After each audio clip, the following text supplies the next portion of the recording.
Tomorrow, the Texas Democratic legislators who fled to D.C. will start turning up the heat on Congress to pass federal voting legislation.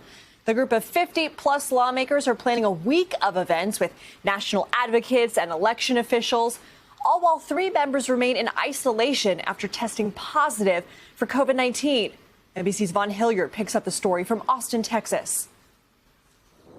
Lindsay, of course, those Texas House Democratic members have put the Capitol here at a standstill in Austin while they're in Washington, D.C., trying to prolong the timetable in which those election measures here in Texas that they say are voting restriction laws are ultimately passed and signed by the governor here. Now in Washington, D.C., we have new reporting from our colleague Jane Tim, who says that this week those Democratic members, Texas members, are going to be holding essentially a virtual conference from the hotel where they will be situated at. They are going to be taking part in a virtual conference with the likes of multiple state secretaries of states who oversee their voting efforts. But they're also going to include the likes of labor leader Dolores Huerta, as well as other union leaders here. These are the types of conversations that they are trying to have as they press for not only the For the People Act, but also the John Lewis Voting Rights Act to be passed up on Capitol Hill, the type of measures that would supersede in many ways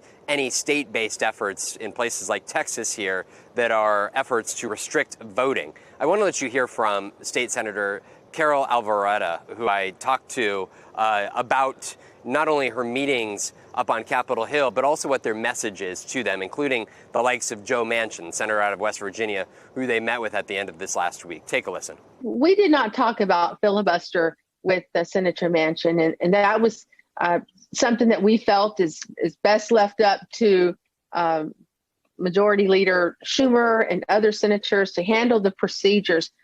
Our goal was to talk about the substance, the policy, the issues, what's at stake, the consequences. We talked about some of the testimony that was heard last weekend, and he was very sympathetic. He said something has to be done. He supports a much narrower piece of legislation that deals strictly with voting rights and that has preclearance, which is extremely important, probably the most important thing for states like Texas. Now, Senator Alvarado just talked about preclearance, which would be part of that the John Lewis Voting Rights Act, that would require states, after they were to pass such legislation impacting their own elections, to seek approval from the Department of Justice. This is something that used to be under the 1964 Civil Rights Act that the Supreme Court upended several years ago, no longer requiring these certain states to get that sort of approval. That's why they are calling on this federal legislation, all well knowing that ultimately, once they do return to Texas, that those measures that they call voting restriction laws will be ultimately passed. And that's why they say that they need federal legislation to carve into statute those protections for their voters in places like here in Texas.